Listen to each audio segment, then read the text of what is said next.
kehendak-Mu. Di dalam nama Yesus kami berdoa dan mengucap syukur. Amin. Baiklah, kita akan memulai cara perbaktian kita.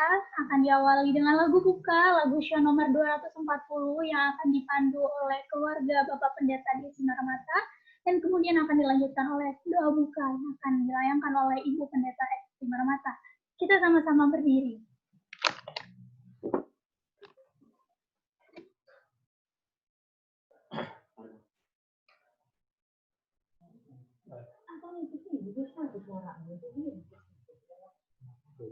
Berserah kepada Yesus. 1, 2, 3. Berserah kepada Yesus segenap badan dan hati. Ialah yang aku sembah, ku harap, ku kasihi. Aku berserah, aku berserah pada Engkau Juru Selamat. Aku berserah kepada Yesus dan turut kehendakku. Ku buangkan nafsu dunia, oh Tuhan terima aku. Aku berserah, aku berserah pada Engkau Juru Selamat. Aku berserah kepada Yesus. Aku jadi milik-Mu. Berikanlah padaku kuasa, sucikanlah hatiku. Aku berserah, aku berserah pada Engkau Juru Selamat. Aku berserah. Kita bersatu dalam doa. Tuhan Allah Bapa kami yang baik, yang penuh kasih, yang kami sembah siang dan malam di dalam kehidupan kami. Pada malam hari ini Bapa, kami datang menaikkan puji dan syukur kami kepada Tuhan. Tuhan sudah memberkati kami sepanjang satu hari ini di dalam melakukan segala tugas dan kegiatan kami. Dan pada malam hari ini Bapa, mengadakan acara ibadah 100 hari berdoa. Biarlah Bapa Roh Kudus-Mu yang hadir di tengah-tengah perbaktian kami agar dapat berjalan dengan baik. Beristimewa Tuhan, nasihat firman-Mu yang akan kami dengarkan. Biarlah Bapa Roh Kudus-Mu yang menerangi hati dan pikiran kami, memberikan pengertian kepada kami, agar nasihat firman-Mu yang akan kami dengarkan pada malam hari ini, kami dapat mengerti. Beristimewa Tuhan, kami dapat hidupkan di dalam kehidupan kami, sehingga menuntun kehidupan kami Bapa untuk semakin lebih setia di hadapan Tuhan.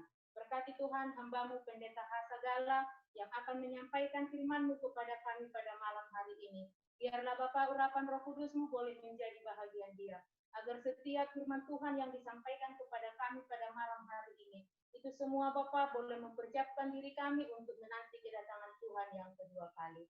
Kami serahkan acara ibadah kami ke dalam tangan pimpinan-Mu sepanjang ibadah kami Bapa. Biarlah kehendak-Mu yang jadi bagi kami, bukan kehendak kami.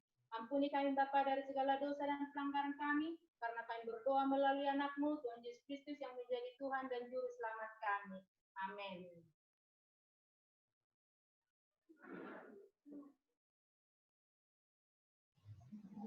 Baiklah, saat yang indah ini kita akan mendengarkan kesaksian yang akan disampaikan oleh Dr. Airin Saputra.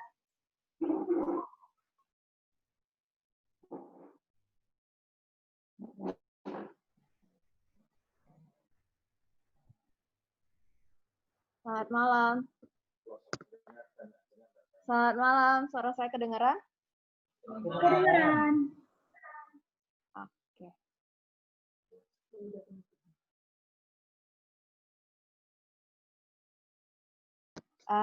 Sebenarnya saya tapi setelah dipikir-pikir mungkin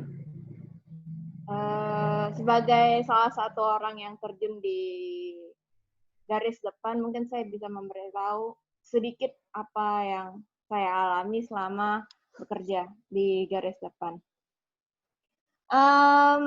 Mungkin sebelumnya kebanyakan dari jemaat tahu kalau saya sebenarnya di rumah sakit, saya bekerja sebagai dokter di manajemen, lebih tepatnya di komite medik. Jadi saya sebenarnya hampir tidak pernah turun ke lapangan. Tapi berhubung sejak mulainya pandemi, ada sekitar dari 17 dokter di rumah sakit saya, dan 6 dokter yang dimasukkan ke dalam tim yang khusus memegang kasus COVID. Sementara itu berarti dokter-dokter umum di rumah sakit saya kekurangan tenaga, sehingga kami membutuhkan tenaga bantuan dari rumah sakit lain atau dokter tambahan lain. Sehingga sejak awal April kemarin, rumah sakit saya menambah 4 dokter part-time, dan salah satunya karena saya dan salah satu rekan saya yang juga bekerja di manajemen memiliki SIP yang aktif, akhirnya saya dan rekan saya yang bekerja di rumah sakit ini ikut turun ke Bangsal, hanya sebagai dokter Bangsal sebenarnya. Kalau kita lihat, salah satu yang paling sedikitnya mengejutkan adalah tanggal 28 Maret kemarin, kalau kita tahu, adalah kasus pertama di mana kasus pertama COVID tercatat di Sumatera Selatan, dan tepatnya di Palembang. Dalam kejadian ini ada 2 kasus, dan salah satunya adalah kasus yang berasal dari rumah sakit saya. Dan setelah rumah sakit saya menerima kasus tersebut, beberapa hari kemudian barulah kita menerima kasus bahwa ada di RSMH mulai ada nakes-nakes yang tertular dengan COVID karena menangani kasus-kasus yang masuk ke rumah sakit saya. Pertama, mungkin saya harus jelaskan sendiri bahwa rumitnya kasus COVID ini adalah karena COVID ini sekarang di kalangan medis dikenal sebagai a thousand face disease, di mana penampilan dari penyakit ini menyerupai banyak sekali penyakit yang lain. Salah satunya adalah gejalanya yang sangat dekat dengan demam berdarah, dan karena itu banyak sekali kasus yang pada akhirnya terkonfirmasi positif di rumah sakit saya awalnya masuk sebagai kasus DBD.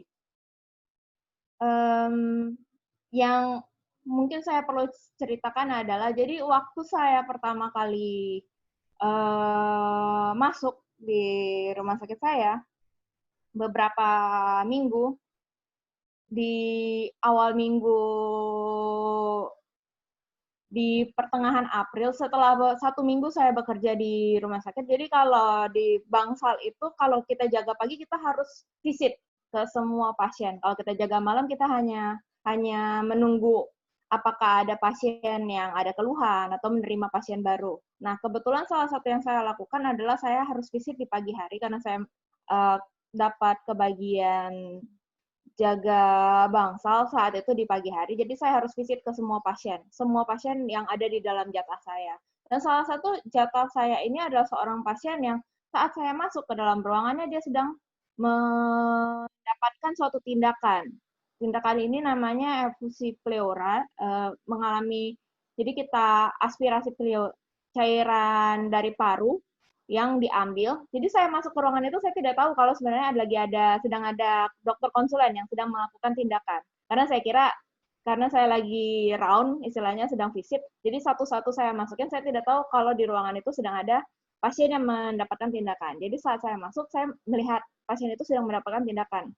Yang saat dilakukan tindakan itu adalah dokter paru saat itu mengambil cairan dari paru pasien itu dan cairannya ada di situ. Cairan dari paru tersebut ada di dekat saya. Jadi sekitar 3 meter lah, 2 sampai 3 meter di saat itu. Kebetulan pasien ini tidak memiliki gejala apapun. Jadi tapi dia adalah pasien ginjal yang sudah rutin mendapatkan terapi cuci darah setiap 2-3 kali seminggu saat itu. Dan salah satu yang menangani dokter ini, jadi pasien ini dipegang oleh 2 dokter, yang satu dokter paru dan satu lagi adalah dokter ginjal, spesialis penyakit dalam untuk ginjal. Jadi saat itu saya ada di situ dan saya masih visit pasien yang lainnya. Seperti yang kita ketahui saat itu karena ini hanya bangsal biasa, jadi kita nggak pakai APD yang bisa dikatakan seperti baju astronot ya.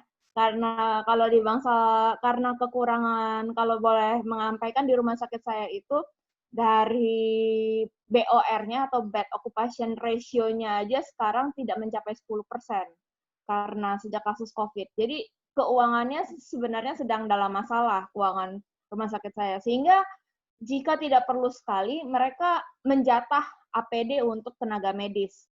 Saya punya rekan perawat yang sampai sekarang maskernya sudah 1,5 bulan belum diganti, masker N95-nya.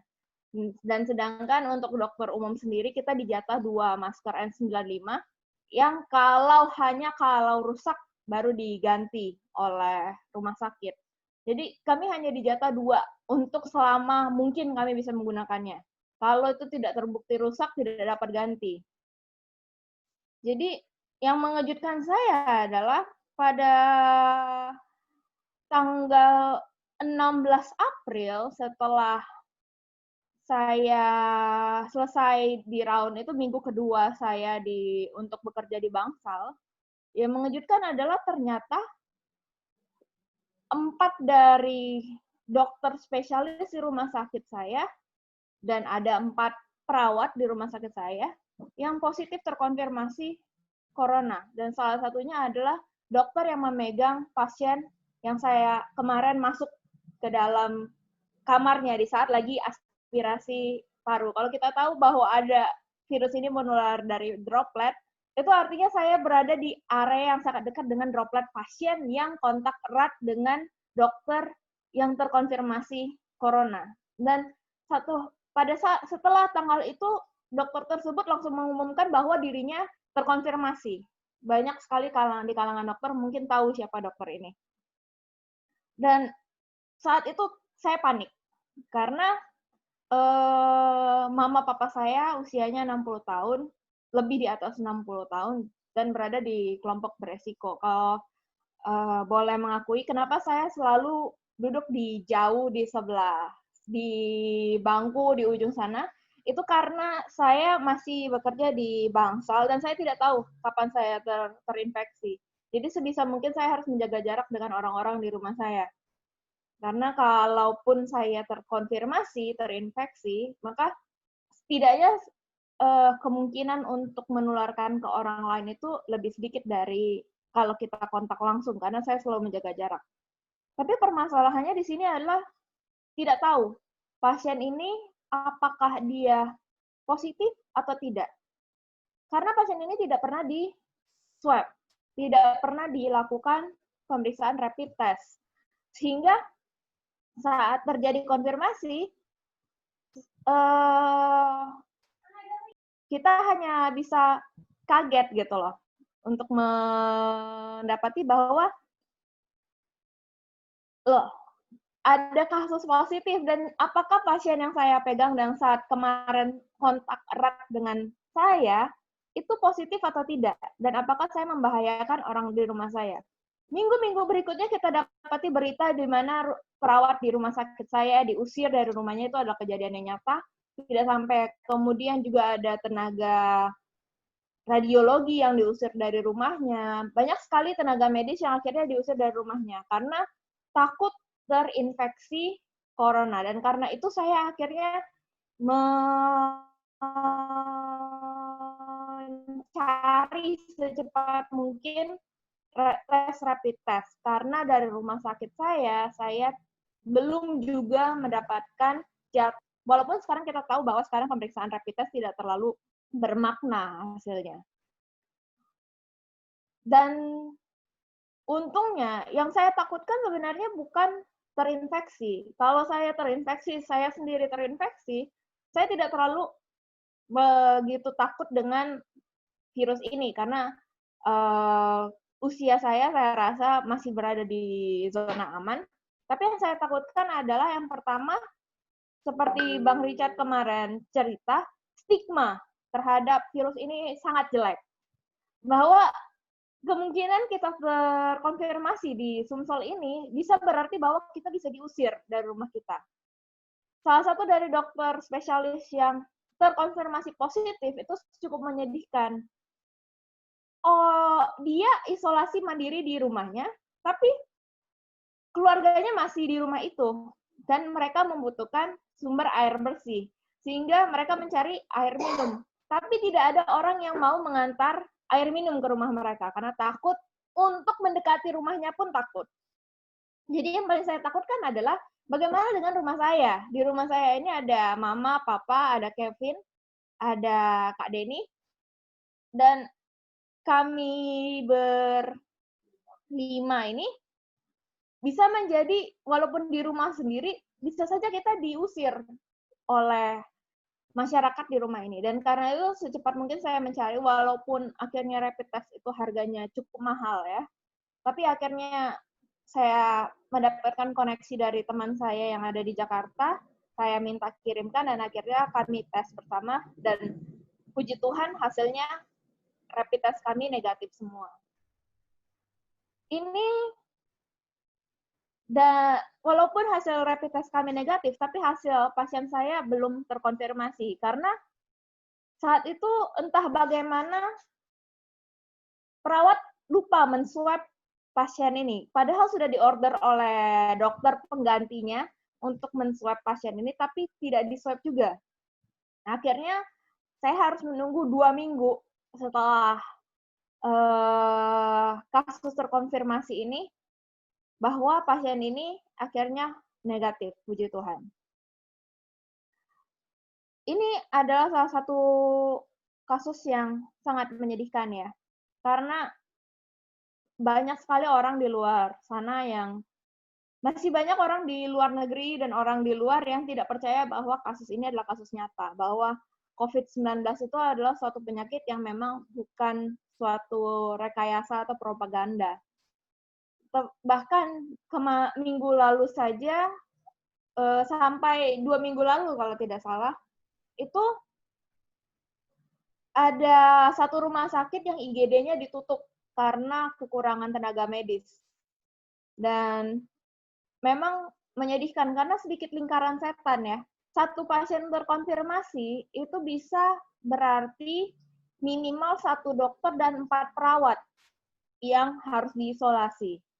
Kalau di rumah sakit saya kemarin ada satu lagi kasus terkonfirmasi yang menyebabkan 5 dokter dan 10 perawat yang akhirnya diisolasi. Dan ini menguras sekali tenaga sumber daya manusia yang harus bekerja di rumah sakit. Sehingga tidak aneh kalau akhirnya suatu rumah sakit akhirnya harus ditutup.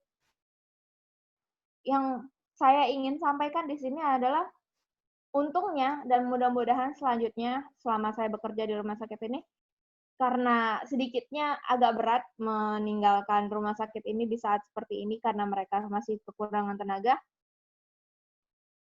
Sampai sejauh ini saya masih, sejauh ini karena tidak diperiksa, karena rumah sakit saya tidak memberikan pemeriksaan rapid test berkala untuk orang yang mereka rasa tidak membutuhkan pemeriksaan. Jadi dokter bangsal itu ada di dalam prioritas rendah bagi rumah sakit saya untuk mendapatkan pemeriksaan rapid test atau swab. Padahal udah 3 kali terjadi kasus kecolongan di mana pasien yang awalnya di Bangsal masuk sebagai DBD, ternyata akhirnya terkonfirmasi sebagai kasus positif. Jadi terus doakan saya, karena sampai sejauh ini pun, walaupun saya terus bekerja, tapi saya sebenarnya masih sedikit takut, seperti yang tadi, takut terinfeksi lebih karena takut menularkan ke keluarga saya yang memiliki resiko tinggi dan juga stigma terhadap penyakit ini. Tapi di saat kita merasakan ketakutan, mungkin saya undang untuk membuka Ibrani 10 ayat 23 sampai 25. Di situ tertulis, marilah kita teguh berpegang pada pengakuan tentang pengharapan kita, sebab Ia yang menjanjikannya setia. Dan marilah kita saling memperhatikan, supaya kita saling mendorong dalam kasih dan dalam pekerjaan baik. Janganlah kita menjauhkan diri dari pertemuan-pertemuan ibadah kita seperti dibiasakan oleh beberapa orang, tapi marilah kita saling menasihati dan semakin giat melakukannya menjelang hari Tuhan yang mendekat. Jadi mungkin kesaksian saya adalah bahwa sekalipun saya sedang bekerja di Bangsal, karena adanya 100 hari berdoa ini, saya masih bisa melihat dan mengikuti ibadah dari Zoom. Walaupun mungkin beberapa kali saya tidak bisa menampilkan video, karena saya bekerja di Bangsal dan kalau saya matikan video artinya saya sedang ada panggilan ke ward. Jadi saya tidak bisa menampilkan video, tapi saya selalu bersyukur karena sekalipun saya sedang bekerja, tapi firman Tuhan selalu bisa saya dengarkan kapanpun saya butuhkan. Mungkin ayat terakhir yang saya mau kutip adalah untuk menguatkan kita semua, termasuk juga saya sendiri, adalah di Roma 8 ayat 38 sampai 39 tertulis, sebab aku yakin bahwa baik maut maupun hidup, baik malaikat-malaikat maupun pemerintah-pemerintah, baik yang ada sekarang maupun yang akan datang, atau kuasa-kuasa baik yang di atas maupun yang di bawah, ataupun sesuatu makhluk lain tidak akan dapat memisahkan kita dari kasih Allah yang ada dalam Kristus Yesus Tuhan kita. Mungkin sampai di sini kesaksian saya pada malam hari ini. Semoga apa yang saya sampaikan di sini dapat menjadi pengharapan dan kekuatan bagi kita semua.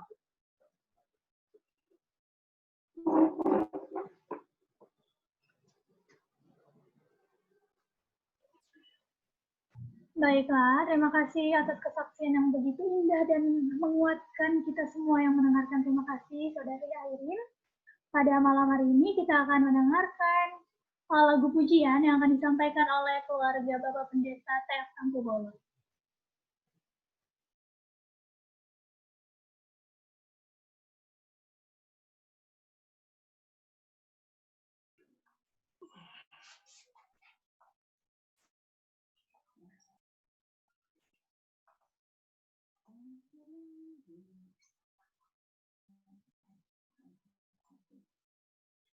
Tiada lagi lembah kegelapan saat Yesus datang ke dunia.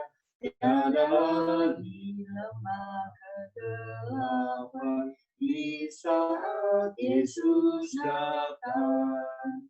Dia datang jemput semua pulang ke surga yang mulia. Tiada lagi lembah kegelapan di saat Yesus datang. Sambutlah dengan hidup pujian saat Yesus datang ke dunia. Sambutlah dengan hidup pujian di saat Yesus datang. Dia datang jemput semua pulang ke surga yang mulia. Tiada lagi lembah kegelapan di saat Yesus datang.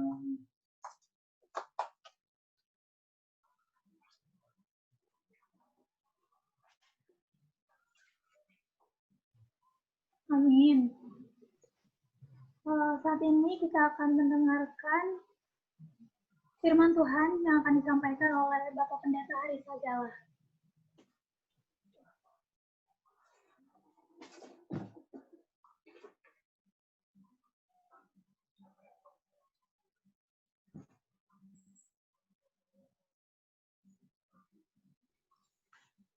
Apakah wajah saya terlihat jelas? Jelas, Pak Pendeta. Baiklah, saudara, shalom, selamat malam bagi kita semuanya. Saya sangat berbahagia dapat kembali berjumpa dengan saudara walaupun melalui aplikasi Zoom, dan saya merasa terhormat dapat menyampaikan firman Tuhan. Dan secara khusus saya berterima kasih kepada Kakak Morong, Kakak Norma, dan juga saya melihat tadi Bapak dan Ibu Saputra yang saya kenal dekat, yang saya juga lihat luar biasa Airin Saputra yang sudah menyampaikan kesaksian. Dulu waktu saya di Palembang, dia masih sangat kecil, sekitar 22 tahun yang lalu mungkin ya, 22 sampai 23 tahun yang lalu. Jadi beberapa waktu yang lalu, Kak Norma bilang sama saya, tolonglah pendeta sekali-sekali reuni menyampaikan sabda Tuhan di 100 hari berdoa. Apakah pendeta siap, katanya. Saya langsung senang, saudara, karena kesempatan dapat berjumpa dengan saudara. Walaupun saya nggak tahu siapa saja yang ikut di Zoom ini, apakah ini hanya Jemaat Rana dengan Jemaat Sekojo? Gimana, Pendeta Sumarmata? Distrik, Pendeta, distrik. Distrik ya? Ratna, Oh Pak iya. Jos Kojo. Dari Balikpapan ada. Dan luar Palembang juga ada banyak yang ikut. Baiklah. Terima kasih Pak Saputra. Langsung saja karena waktu sangat sedikit diberikan kepada saya. Selamat malam keluarga Opa dan Oma Morong. Selamat malam. Saya lihat jelas mereka masih sangat sehat-sehat, panjang umur. Pada malam hari ini, hari yang ke-62 tentunya, di mana judul yang akan kita pelajari adalah bermurah hatilah. Bermurah hatilah. Saudara-saudara, sebagai ayat inti pada malam hari ini, tertulis di dalam firman Tuhan, buku Matius pasal 5, ayat yang ke-7, berbahagialah orang yang murah hatinya, karena mereka akan beroleh kemurahan. Sesungguhnya, karena Yesus Kristus murah hati, maka kita juga harus murah hati kepada semua orang. Karena Yesus Kristus memberkati kita, maka kita juga memberkati orang lain. Pengertian murah hati yang saya dapat bagikan bagi kita pada malam hari ini, yang pertama, kasih dan kemurahan hati tidak terpisahkan. Bahkan tanpa kemurahan hati, tidak ada tindakan kasih. Itu yang pertama. Yang kedua, kemurahan hati dinyatakan oleh apa yang kita katakan dan lakukan. Dan lebih penting lagi, mengapa kita mengatakan dan melakukannya. Saudara, bermurah hati itu ternyata bukan karena kita suka menolong orang lain, suka memberikan bantuan kepada orang-orang yang membutuhkan, tapi ternyata yang lebih penting adalah ketika kita berucap, berkata-kata, dan apa yang maksud dari kata-kata kita termasuk rupanya bermurah hati. Kemudian, salah satu contoh di Alkitab, Daud menunjukkan kemurahan hatinya pada seorang yang bernama Mephiboset. Apakah saudara pernah dengarkan seorang yang bernama Mephiboset? Kalau kita lihat, sejarah dari Mephiboset adalah di mana Daud memiliki teman yang sangat dekat. Kita katakan itu sahabat karib. Yang bernama siapa, saudara? Yonatan. Dan Yonatan adalah sahabat karibnya Daud. Sementara ayahnya Yonatan adalah musuh bebuyutan dari Daud.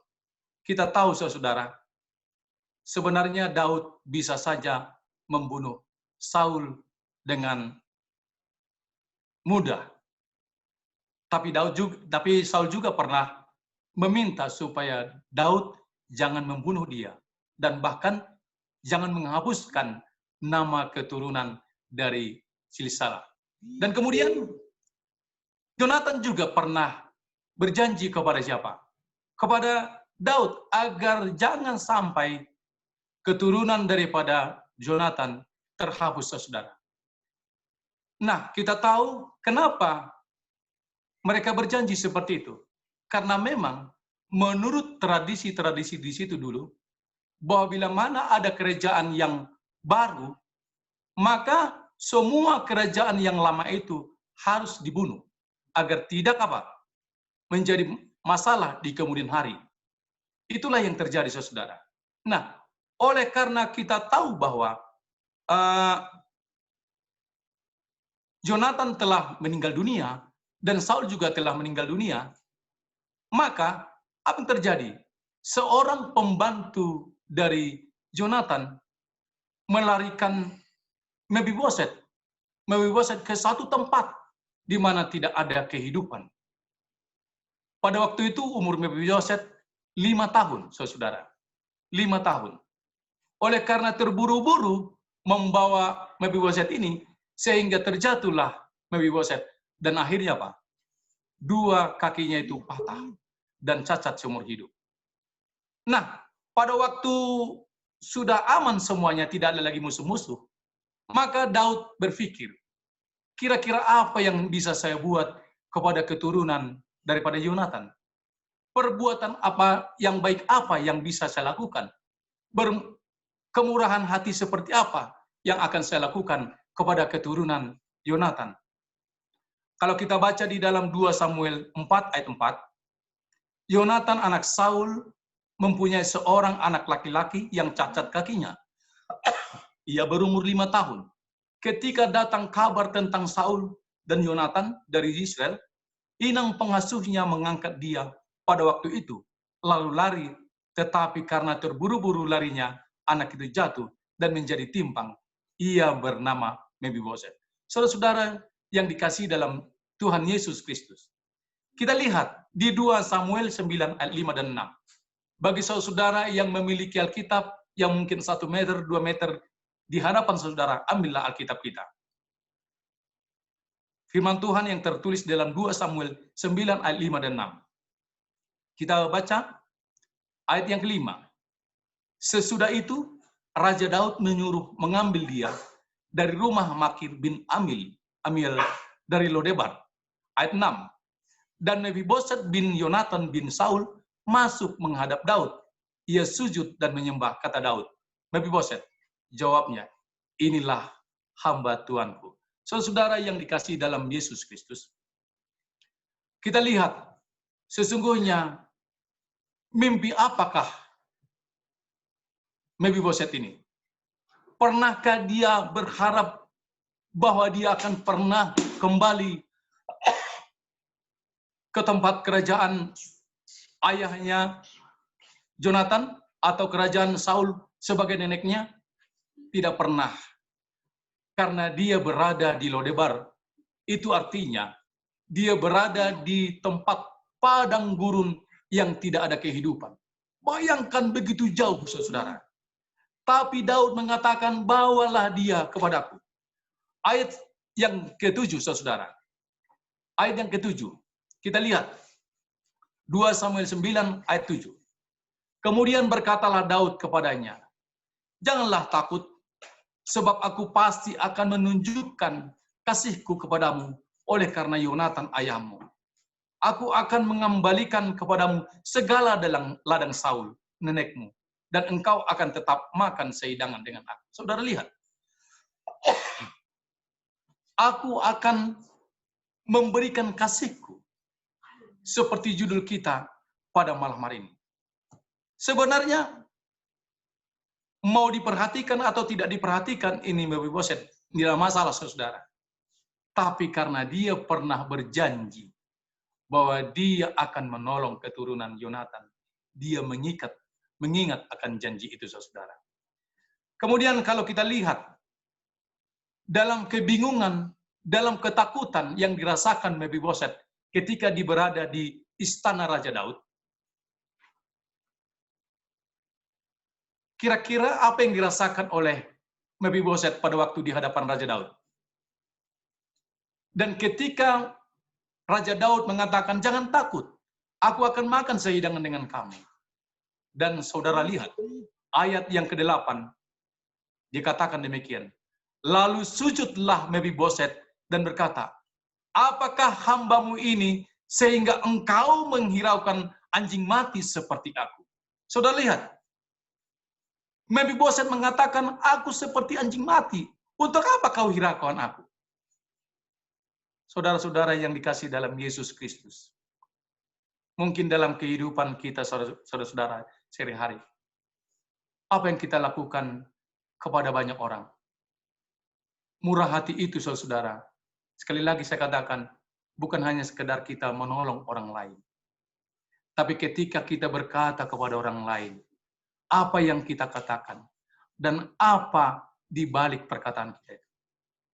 Bukan hanya kata-kata yang manis, tetapi juga ekspresi kita, mimik kita, cara kita berbicara, itu juga mempengaruhi kita, saudara. Jadi ketika ada orang yang berbicara kepada kita dengan kata-kata yang menghibur, kata-kata yang memberikan pengharapan, kata-kata yang menguatkan, itu termasuk juga yang disebut dengan murah hati. Murah hati itu, saudara, ini telah Yesus khotbahkan di atas bukit. Karena sesungguhnya orang-orang pada zaman sekarang sangat-sangat sulit kita menjumpai orang-orang yang memiliki atau orang yang memurah hati. Sangat sulit, saudara. Karena apa? Karena di dalam diri setiap orang sudah dipenuhi dengan apa? Sudah dipenuhi dengan keduniawian. Tidak perlu lagi hal-hal yang lain. Sudah berpikir sekular. Jadi, khususnya saya berbicara kepada umat-umat Tuhan, anggota gereja Masyiat Hari ke-7. Pastilah kita mengalami setiap kehidupan kita yang namanya berjemaat. Di jemaat kita masing-masing. Sepertinya sangat kurang sekali bagi umat-umat kita, orang Advent, yang memiliki sifat yang murah hati. Biasanya orang memiliki ingin diperhatikan, ingin mendapatkan sesuatu yang lebih baik. Padahal kita tahu, saudara-saudara, apa yang dikatakan oleh Yesus, kasihilah sesama manusia seperti mengasihi dirimu sendiri.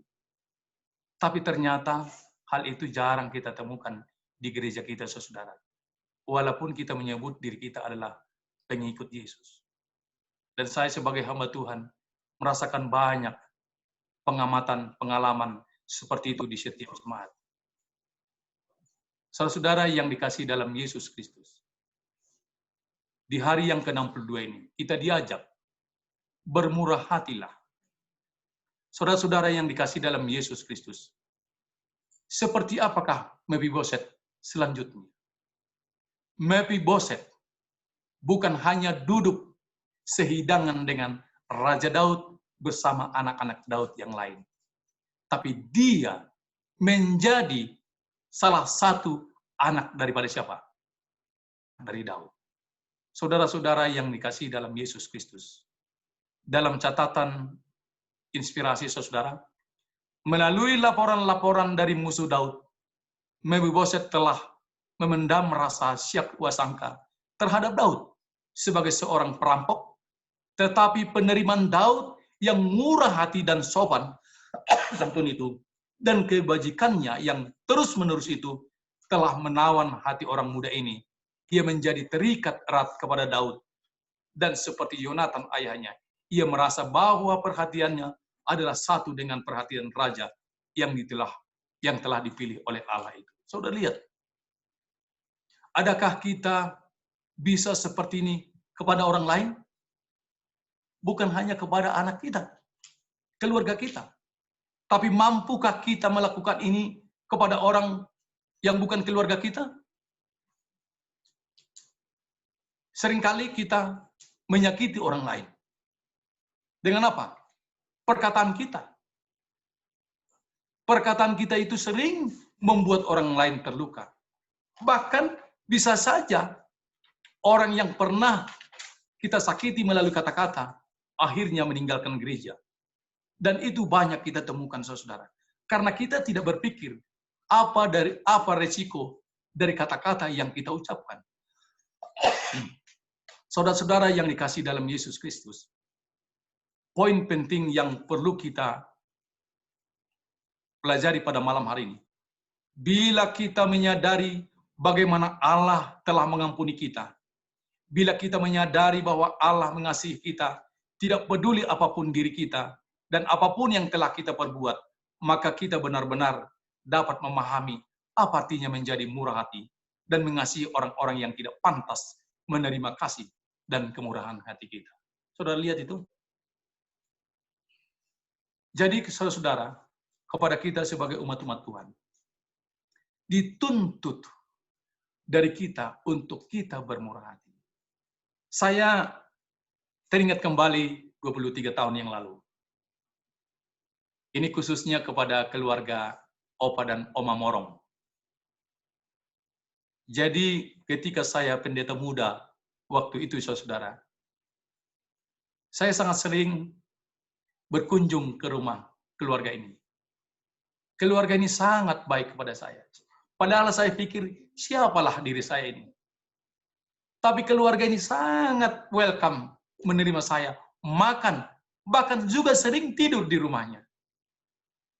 Dan sampai hari ini, hubungan kami sangat terikat erat, saudara. Kenapa? Karena saya percaya bahwa keluarga ini termasuk keluarga yang sangat murah hatinya. Saya saksikan itu, saudara. Dimanapun saya berada, selalu saya saksikan keluarga ini. Keluarga yang sangat baik. Seharusnya seperti keluarga inilah umat-umat Tuhan, saudara, dimanapun berada. Kemudian yang kedua, saudara, kemurahan hati Abigail. Pernahkah saudara mendengarkan seorang bernama Ibu Abigail? Siapakah suaminya? Saudara-saudara yang dikasihi dalam Yesus Kristus. Bila mana kita membuka Alkitab kita, mari kita buka 1 Samuel pasal 25. 1 Samuel pasal 25.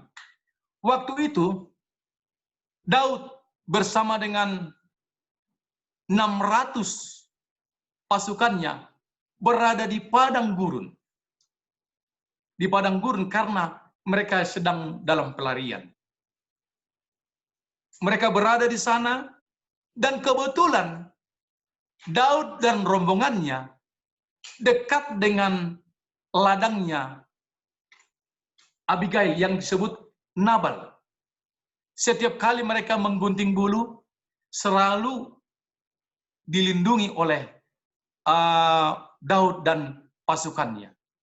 Suatu kali ada hari raya, saudara.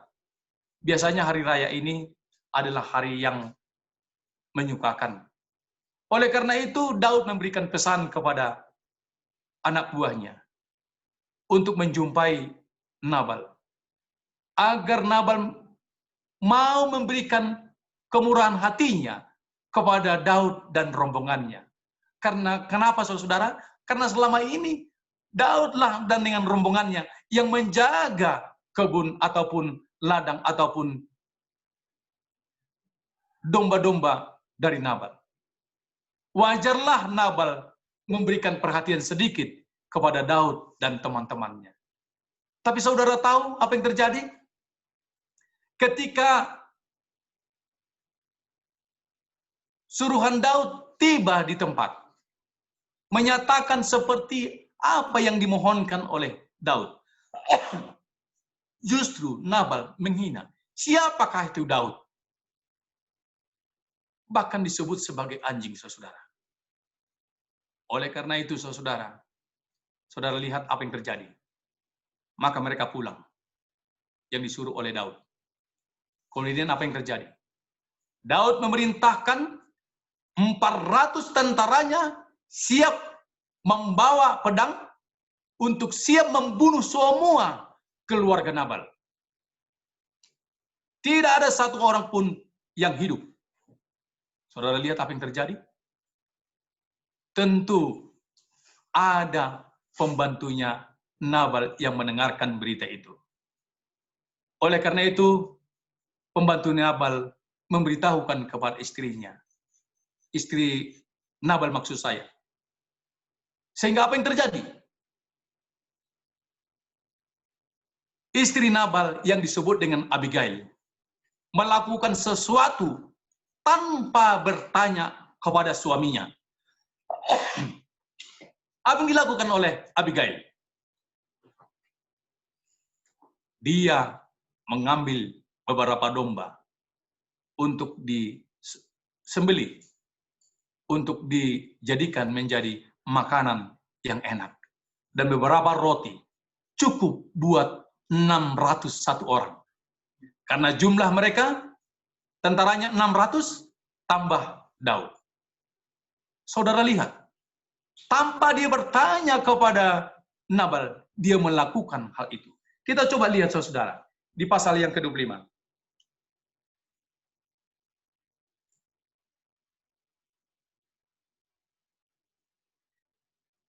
Ayat yang ke-14. 1 Samuel 25 ayat 14. Tetapi kepada Abigail istri Nabal telah diberitahukan oleh salah seorang bujangnya, katanya, ketahuilah, Daud menyuruh orang dari padang gurun untuk memberi salam kepada Tuhan kita. Tetapi ia memaki-maki mereka.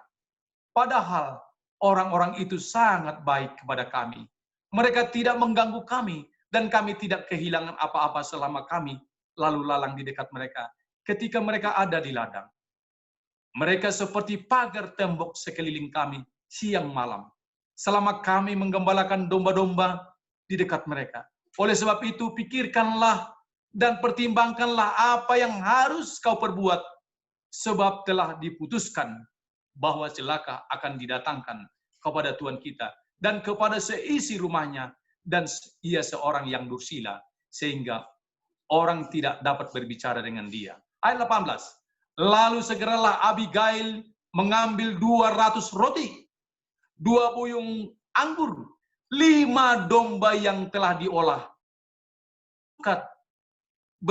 berti gandum, 100 buah kue, dan 200 kue ara. Dimuatnyalah semuanya ke atas keledai. Lalu berkatalah kepada bujang-bujangnya, berjalanlah mendahului aku akan menyusul kamu. Tetapi Nabal suaminya tidak diberitahunya. Saudara lihat, siapa Abigail ini saudara? Alkitab mencatat bahwa dia adalah seorang yang sangat cantik, seorang yang sangat baik, seorang yang sangat murah hati. Saya percaya inilah yang kita sebut itu apa namanya? Catherine yang terbesar yang pertama yang dicatat di Alkitab. Dia melakukan itu untuk apa? Agar jangan Daud melakukan sesuatu yang menyedihkan. Karena termasuk Abigail juga akan dibunuh oleh Daud. Saudara lihat itu? Orang-orang yang dekat dengan Tuhan akan selalu diberkati oleh Tuhan. Roh Kudus itu akan selalu memasuki hati setiap orang yang takut kepadanya. Saudara-saudara yang dikasihi dalam Yesus Kristus. Tentu kemarahan Daud yang luar biasa. Mungkin kita pernah melihat kecoa di rumah. Betul nggak saudara-saudara? Ketika kita melihat kecoa itu ada berjalan di hadapan kita, mungkin kita injak sampai lumat karena kemarahan kita. Betul nggak saudara? Begitulah Daud. Sandang pedangmu. Kita akan tumpas semua keluarga Nabal. itulah kemarahan, ya saudara. Dan saya yakin Abigail tahu apa yang akan terjadi dalam rumah tangganya. Kalau kita lihat saudara di ayat-ayat berikutnya, ketika Abigail melihat rombongan Daud yang sedang datang, yang sudah siap membasmi keluarganya. Dan ketika Daud sudah ada di depan, Abigail langsung bersujud. Dia mengatakan, mohon ampun Tuanku Raja. Ampunilah saya. Ampunilah suamiku yang, apalah istilahnya itu? Jogal, apalagi? Keras kepala, yang tidak bisa diberikan nasihat. Ampunilah dia. Saudara-saudara, lihatlah apa yang sedang kubawa hari ini. Ini adalah makanan yang sudah kupersiapkan bagi tuanku dan juga kepada teman-teman tuanku. Bayangkan saudara, makanan itu sudah harum banget. Pastilah harum masakan yang sudah dibawa oleh Abigail itu sangat harum dan membuat kita rasa ingin makan saudara. Pertanyaannya, apakah Daud melakukan yang direncanakannya? Daud mengatakan kepada Abigail, terpujilah Allah, terpujilah engkau. Itu disebutkan saudara. Singkat cerita, ketika dia ingin berpisah dengan Daud, ingatlah Tuanku Raja, engkau kelak akan menjadi raja. Kalau engkau sudah menjadi raja, ingatlah akan aku. Pertanyaannya, apakah Daud mengingat Abigail, saudara? Oh iya, dia mengingat. Saudara-saudara yang dikasihi dalam Yesus Kristus, seperti itulah namanya murah hati. Seperti itu, saudara. Kemudian, tulisan inspirasi menyebutkan seperti ini. Kesalehan Abigail seperti harum semerbaknya sekuntum bunga. Secara tidak sadar telah dihembuskan melalui raut muka dan perkataan dan perbuatan. Roh Allah tinggal di dalam jiwanya. Kata-katanya yang digarami oleh anugerah dan penuh dengan kemurahan dan damai telah memancarkan suatu pengaruh surga. Seharusnya setiap kata-kata kita, tindakan kita, tutur kata kita, bahkan semua hidup kita harus mencerminkan surga saudara. Harusnya. Tapi apa yang terjadi dalam hidup kita? Sangat disayangkan kalau kita umat-umat Tuhan sudah jarang melakukan hal seperti itu. Saudara-saudara yang dikasihi dalam Yesus, poin penting dalam cerita Abigail ini, banyak sekali masalah, banyak sekali sakit hati, banyak sekali ketegangan dan percecokan yang dapat dihindari bila kita berhati-hati, bukan hanya dengan apa yang kita katakan, tetapi juga bagaimana kita mengatakannya. Seringkali seorang dapat mengucapkan sesuatu dan tidak menyakiti atau menyinggung, atau seorang dapat mengucapkan kata-kata yang persis sama kepada orang yang sama dan sangat menyakitkan dan menyinggung. Kuncinya adalah bagaimana kita mengatakannya. Cara berbicara manusia lebih dari sekedar arti dari kata-kata itu sendiri. Nada, ekspresi wajah, bahasa tubuh, penekanan adalah bagian-bagian dari penyampaian buah-buah pikiran kita, emosi kita, ide-ide kita kepada orang lain. Kita temukan banyak masalah di dalam gereja. Oleh karena apa? Terlalu banyak kita mengucapkan kata-kata yang kurang baik kepada satu dengan yang lain. Persoalan-persoalan banyak terjadi di gereja. Oleh karena apa? Tersinggung satu dengan yang lain. Dan itu yang terjadi, saudara. Kita tidak pernah berpikir panjang bila mana kita berbicara kepada sesuatu, kepada orang lain. Jarang kita pikirkan resikonya. Padahal itu bisa saja membuat dia terluka. bahkan meninggalkan apa? Kebenaran ini. Saya sebagai hamba Tuhan telah banyak memperhatikan banyak persoalan di dalam gereja oleh karena kita tidak berhati-hati untuk berkata-kata kepada seorang dengan yang lain. Cerita yang terakhir. Ini sudah mulai harus jam 8 ya, saudara. Cerita yang terakhir. Maria. Maria. Siapa Maria? Seorang yang pernah diselamatkan oleh Yesus.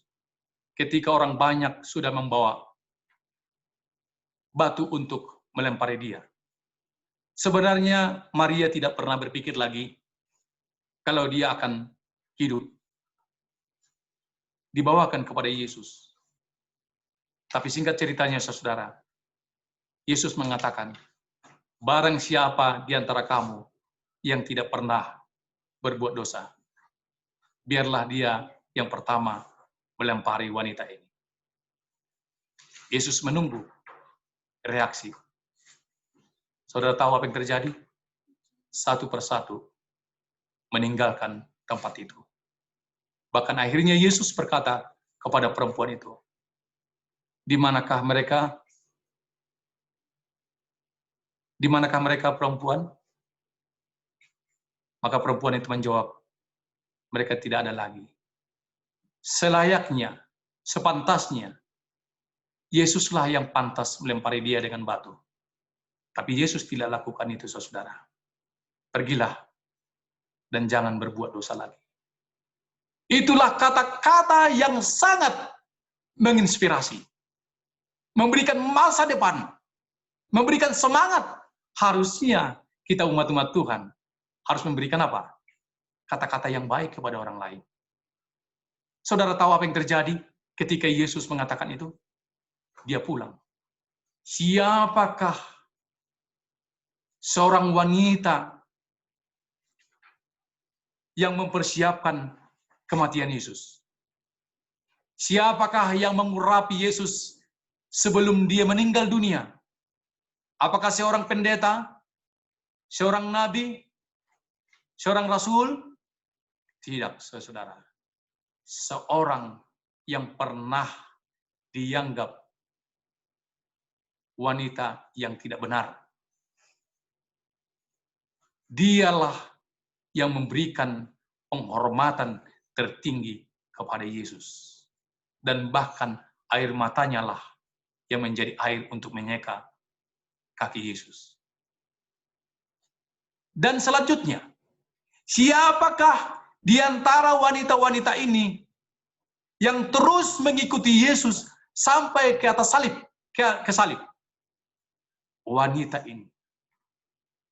Dialah seorang wanita yang memberikan simpati manusia kepada Yesus. Dan Yesus merasa kuat akan kehadiran wanita itu. Roh Nubuat mengatakan demikian.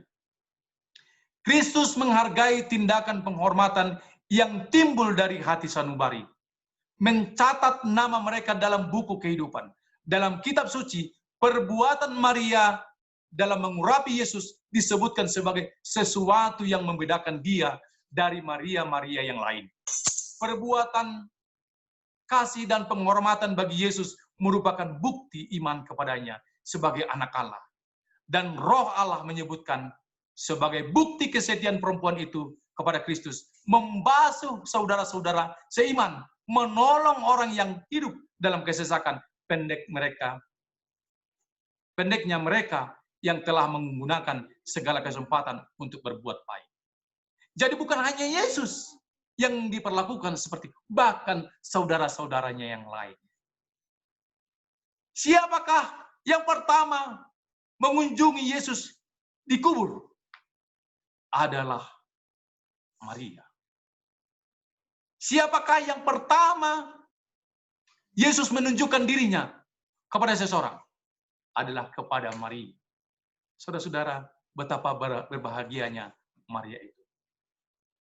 Sebagaimana kita telah diberkati oleh Tuhan. Allah telah memberikan murah hatinya kepada kita.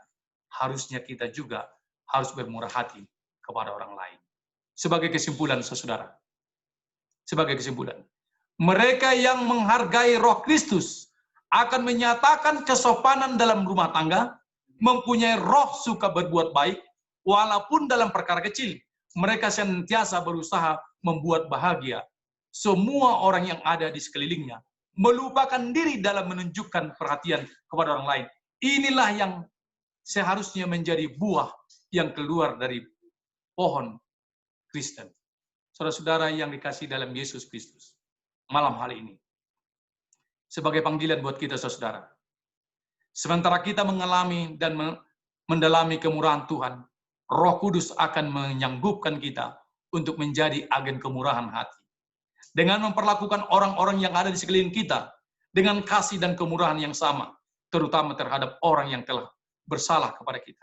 Apakah kita memilih pada hari ini dengan pertolongan Yesus untuk membagikan kemurahan Tuhan kepada orang-orang yang ada dalam hidup kita? Mengampuni mereka sebelum mereka meminta diampuni.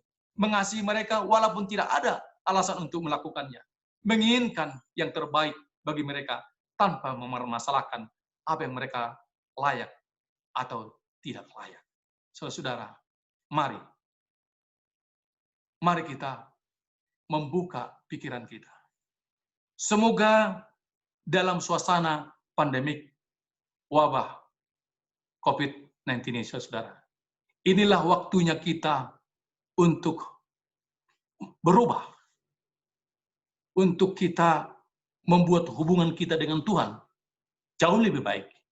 Bahkan membuat hubungan kita dengan yang lain lebih baik. Marilah kita rencanakan. Kalau setelah selesai COVID ini, siapakah yang pertama kujumpai untuk saya minta maaf, untuk saya mengampuni. Itulah yang harus kita lakukan, saudara. Semoga melalui firman ini, kita terberkati, kita akan diubahkan menjadi anak-anak Allah. Kiranya Tuhan memberkati kita. Mari kita bersatu dalam doa. Mari kita berdoa.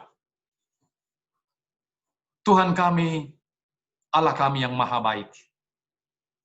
Terima kasih Tuhan atas malam yang indah untuk kami dapat bersekutu dalam Tuhan melalui aplikasi Zoom. Kami tahu Tuhan, Engkau sangat mengasihi kami. Kami percaya tangan-Mu yang kuasa itu akan Engkau angkat, Engkau tumpangkan kepada pundak kami masing-masing, dimanapun kami berada pada malam hari ini. Mencurahkan berkat yang limpah bagi kami. Sehingga kami hari demi hari semakin terberkati, kami semakin berubah.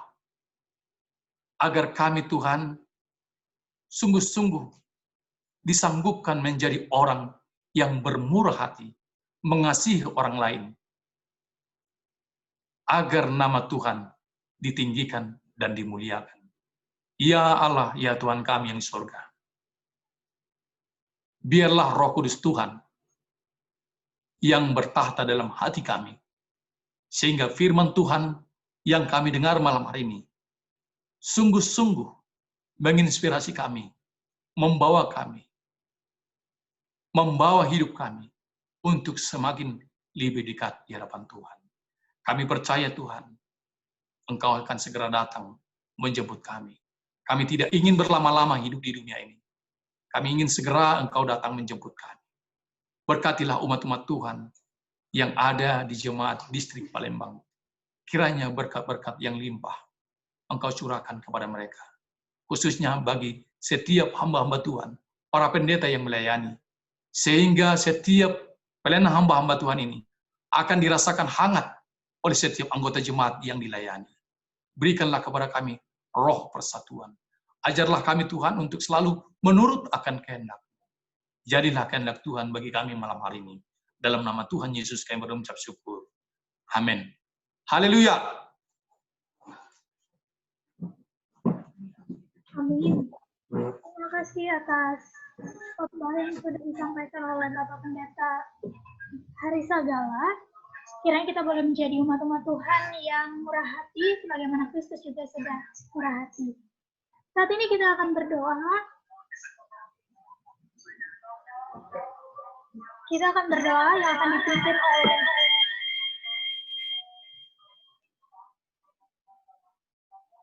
Bapak Boy Makadada, kemudian Ibu Marisa dan juga Saudari Sarah Sinulinga. Pokok-pokok doanya sudah dibagikan, atau ada mungkin tambahan doa yang bisa kita sampaikan bersama-sama pada saat ini juga? Kami persilakan.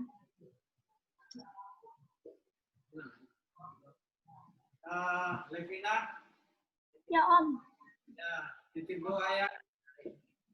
Hari ini hari ulang tahun perkawinan kami yang ke-30. Tolong sisipkan dalam doa. Terima kasih.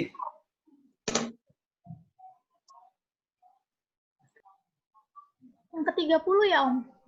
Ya, 30. Oke, nanti boleh ditambahkan biar Om Boy Makadada ya yang berdoa. Yuk. Amin. Mendoakan ulang tahun pernikahan keluarga EU Manawan yang ke-30. Terima kasih. Ada lagi? Ya.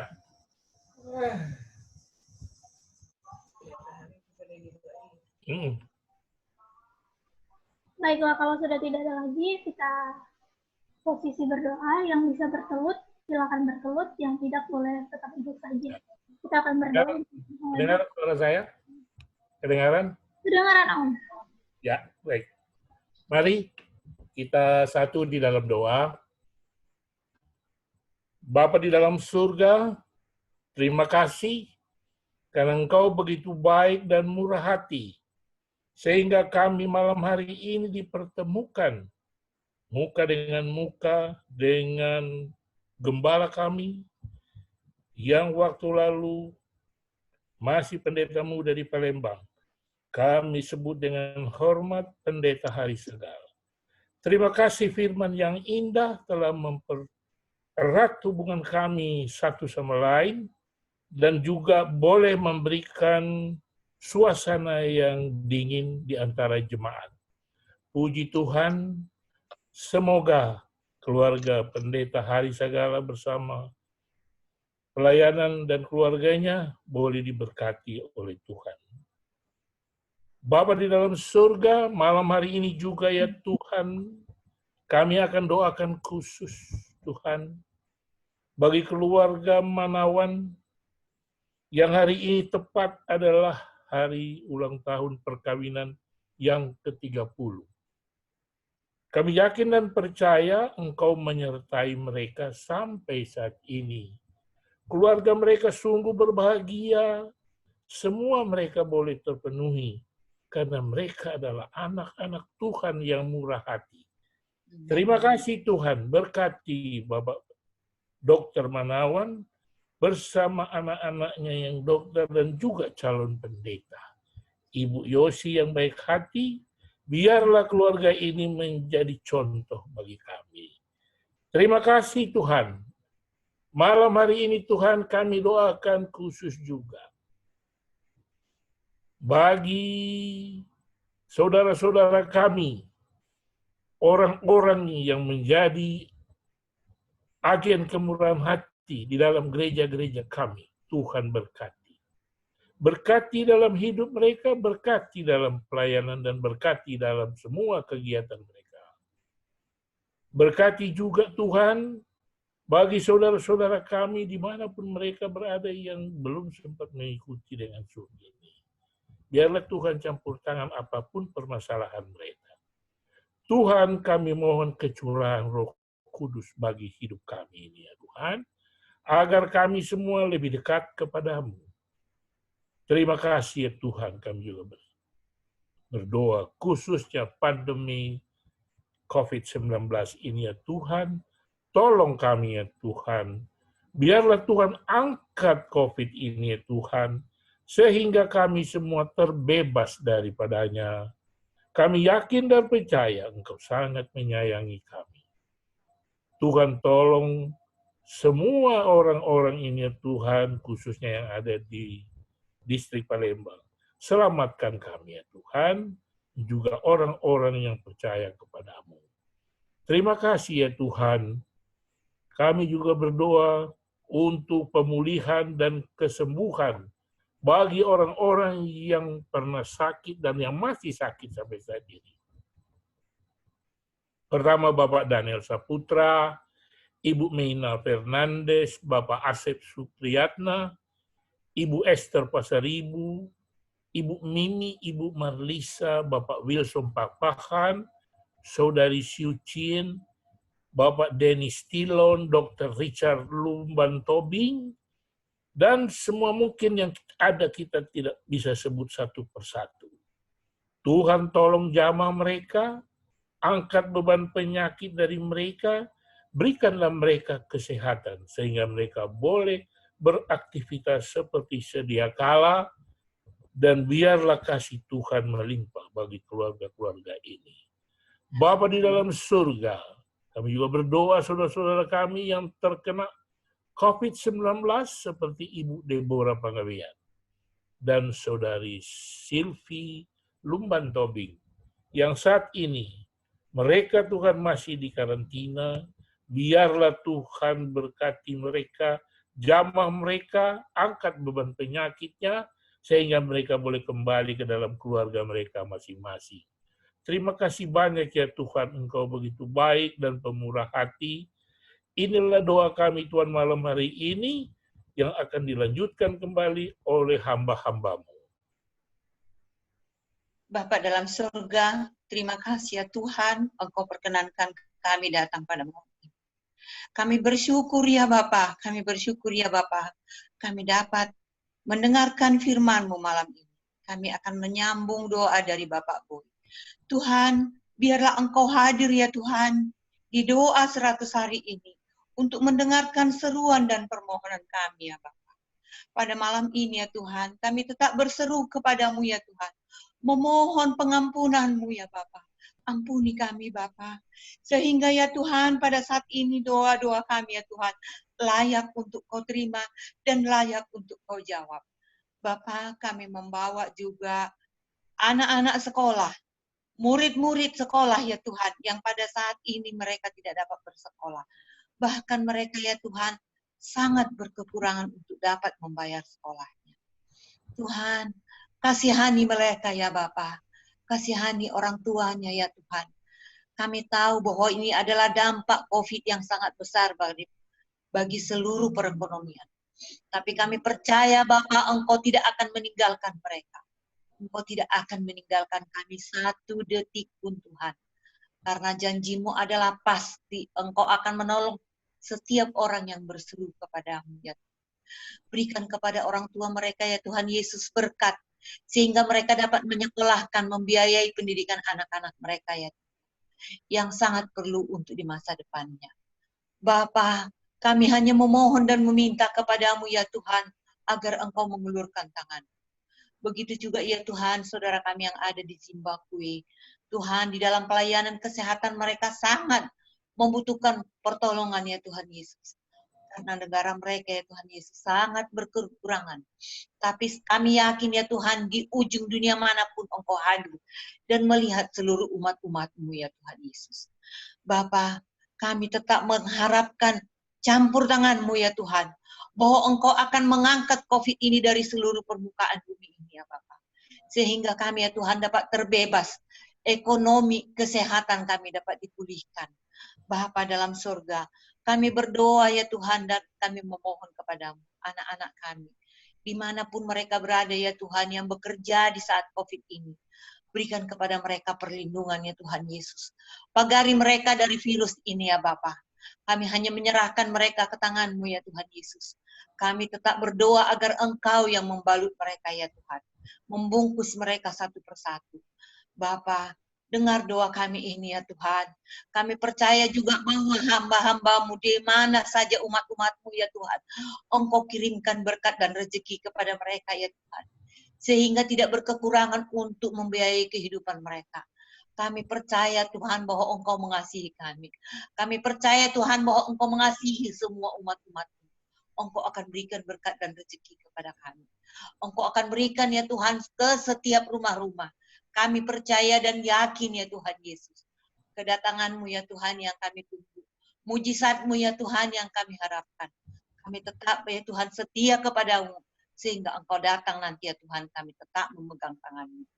Disambung oleh saudara kami yang lain. Ya Allah, Bapa kami yang bertahta dalam kerajaan surga, menyambung doa daripada hamba-hamba Tuhan yang sudah melayangkan permintaan doa. Pada malam harinya Tuhan, khususnya di malam permintaan doa ini, kami datang ke hadirat-Mu ya Tuhan. Kami berdoa untuk beberapa umat-umat Tuhan, khususnya hamba-hamba Tuhan, pendeta di Indonesia yang terinfeksi oleh virus corona ini ya Tuhan. Kami yakin dan percaya Tuhanlah yang akan memberikan kekuatan. Tuhanlah sumber kekuatan dan juga sumber kesehatan. Kiranya kasih karunia daripada Tuhan sendiri dapat memberkati dan juga mampu mengobati ya Tuhan setiap pendeta-pendeta di Indonesia yang mungkin terinfeksi oleh virus corona ini ya Tuhan.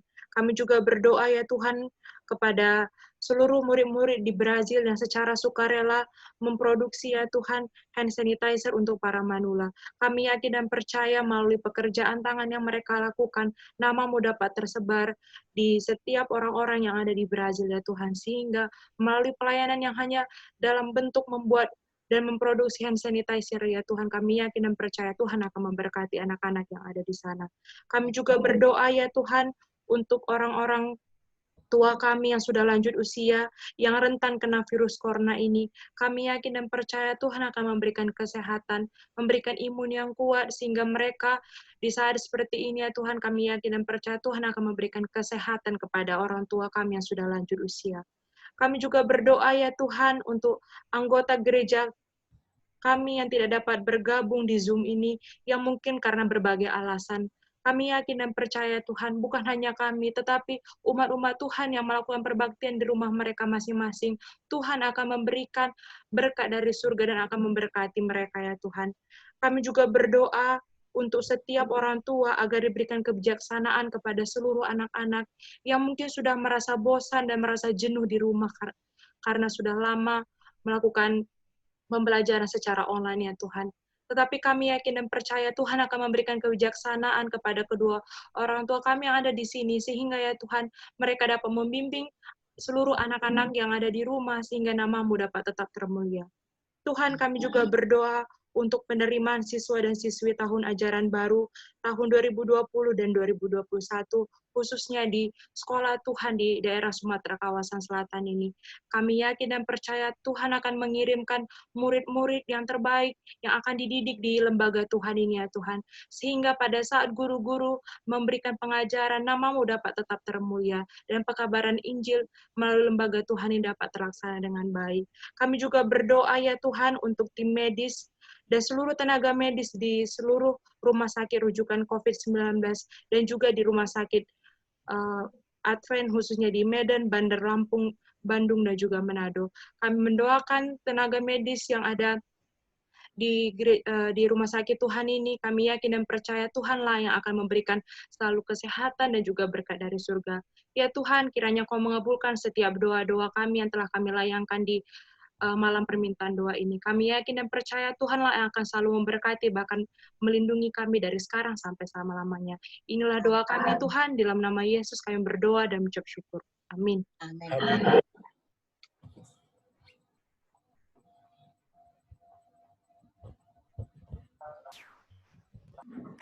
Untuk menutup acara perbaktian kita pada malam hari ini, kita akan menyanyi lagu tutup yang akan dipimpin oleh Bapak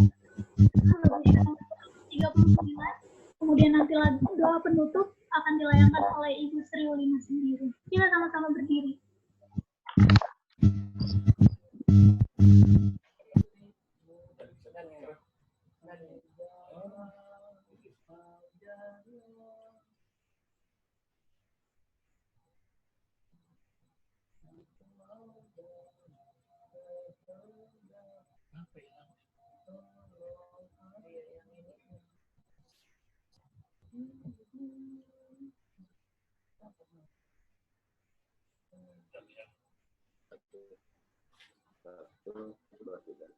Aku mau menjadi milikmu. Ajarlah, ajarlah, aku mau kehendak-Mu. Tolong ya aku sepenuh perjanjian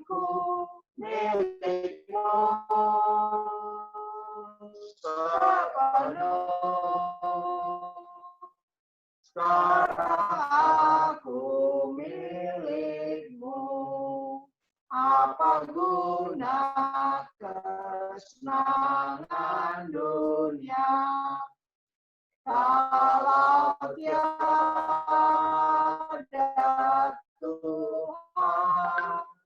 Ku tinggalkan hartaku semua demi Kau Tuhan. Milikmu sepenuh, itulah perjanjianku. Milikmu sepenuh, sekarang aku milikmu. Kesukaan duniaku buang, ambillah ya Tuhan. Dalam Tuhan damai dan tenang, penuh harapan. Milikmu sepanjangku, milikmu sekarang aku milik.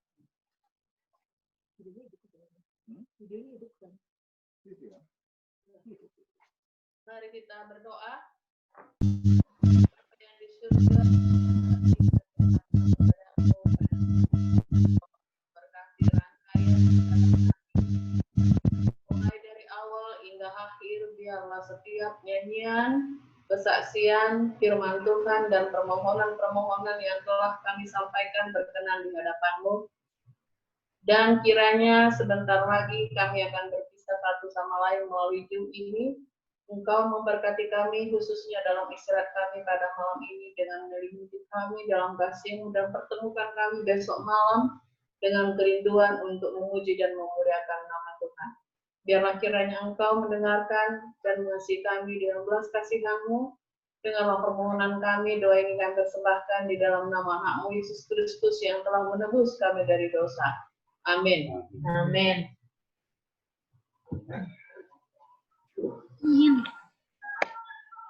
Baiklah, selesai sudah acara perbaktian kita untuk 100 hari berdoa pada malam ke-62 pada malam ini. Kita akan bertemu kembali besok hari malam yang ke-63. Saat ini kita akan mendengarkan beberapa pengumuman yang akan disampaikan oleh Bapak Gembala. Kepada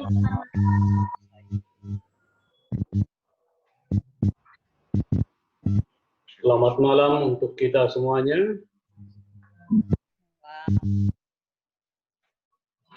Terima kasih kepada Bapak, Ibu, saudara-saudari, dan juga keluarga. Teristimewa untuk hamba Tuhan, Pendeta H. Sagala, yang sudah melayani kita di acara 100 hari berdoa, sekaligus pertengahan minggu pada malam hari ini. Biarlah setiap firman yang sudah kita dengarkan dapat mengubah kehidupan kita, agar kita boleh semakin lebih dekat kepada Tuhan dan kita diberkati oleh Tuhan.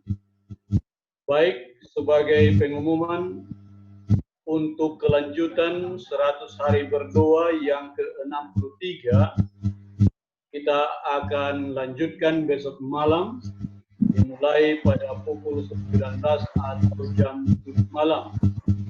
Adapun yang akan melayani kita adalah sebagai berikut. Protokol Saudari Afrida Nenggolan, lagu buka, lagu Sion nomor 189, keluarga Bapak Tondo Prayitno. Doa buka Ibu Indah Prayitno. Kesaksian sampaikan Ibu Norma Makadada. Lagu pujian keluarga Bapak T. Firman penghantar doa Pendeta Asnawi Utagalung, materi dari fokus doa. Kemudian untuk pendoa kita, pendoa yang pertama Bapak M. Sihaan, pendoa yang kedua Ibu Lani Pesik, pendoa yang ketiga Saudara Andrew Sagala. Lagu penutup Lagu Sion nomor 320, keluarga Bapak Eu Manawan, dan doa penutup Saudara Michael Manawan. Inilah yang akan melayani kita di acara 100 hari berdoa untuk besok malam. Kalau ada pengumuman tambahan dari Pendeta Simbolon atau jemaat, kami persilahkan. Baik, dari jemaat ada mungkin?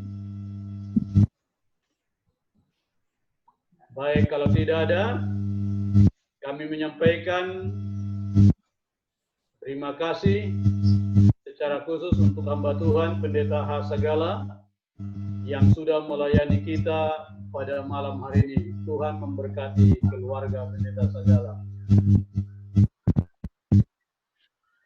Terima kasih juga untuk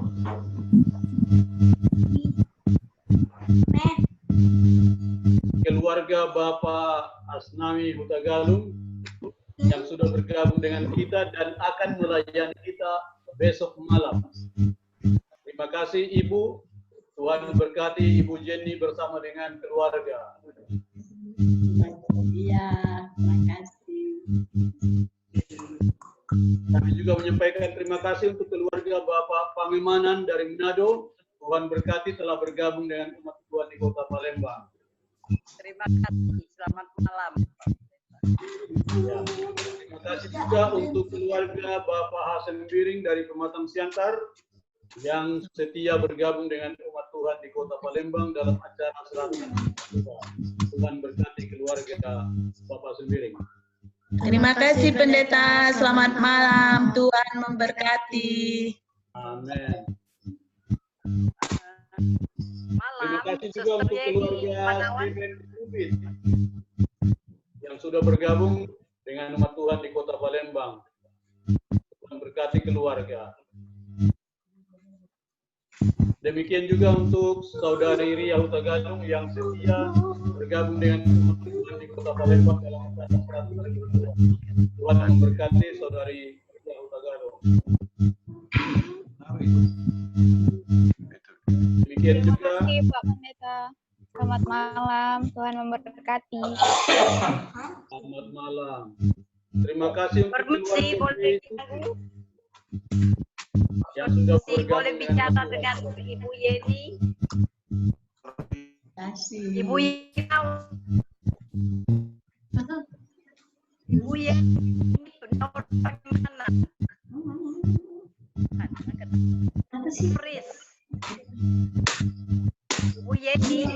Kenapa ya? Halo, iya. Noris Pangemanan, teman. Enggak jelas, Dek.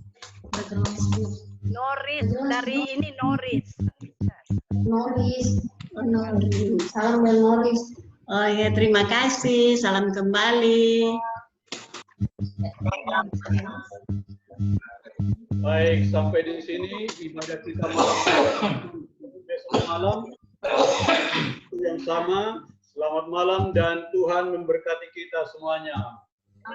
Selamat malam. Selamat malam. Selamat malam. Dan keluarga dari Manado tadi ya.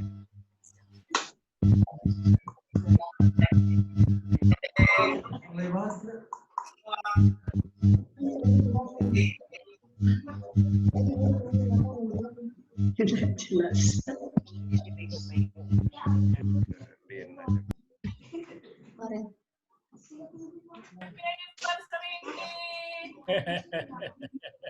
Selamat malam Kak Norma. Ya, Pendeta Segala. Malam. Terima kasih. Salam Oma.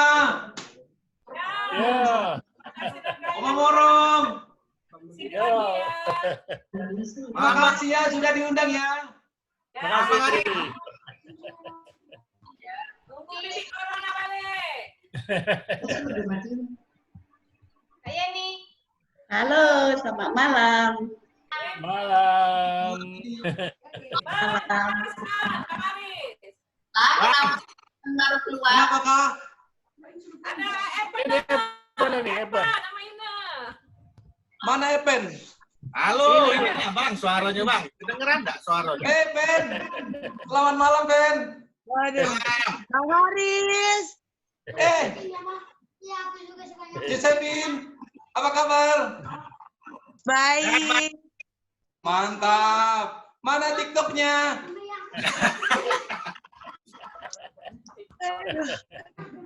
Masih ngerti bahasa Palembang kan Bang? Bisa. Baca lah Kalau ya. kita Lampung Galo. Oke, sampai Mantap, mantap. Oke. Happy anniversary. Besok ya. Oke, selamat berjumpa kembali. Oke, makasih. Bye. Iya, selamat malam itu. Malam tuh, makasih perhatiannya. Oke, Dek. Tidak bisa kita berjumpa langsung, dijumpun jadilah. Jadilah. Ben. Yo. Apa kabarmu, Ben? Sehat Bang. Apa kabarmu? Sehat. Sehat ya? Ini nah. Ben dulu apa ya? Empek Palembang. Oh, di Jakarta ini. Mantap ya. Oh, di Jakarta. Oh, ya. Mantap, mantap. Nantilah setelah corona kita bisa berjumpa. Iya. Doa ke Bang, kaca.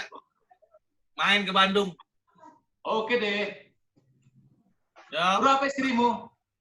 Itu Marbun lah. Iya, Marbun ya. I'm sorry. Senang berjumpa, Pak.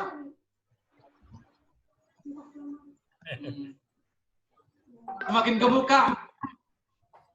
Oh, bukan gemuk. Bedok.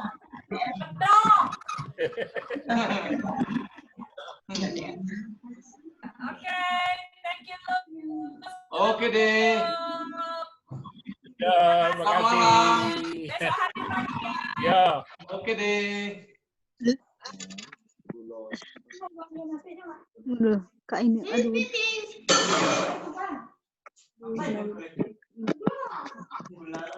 Masalahnya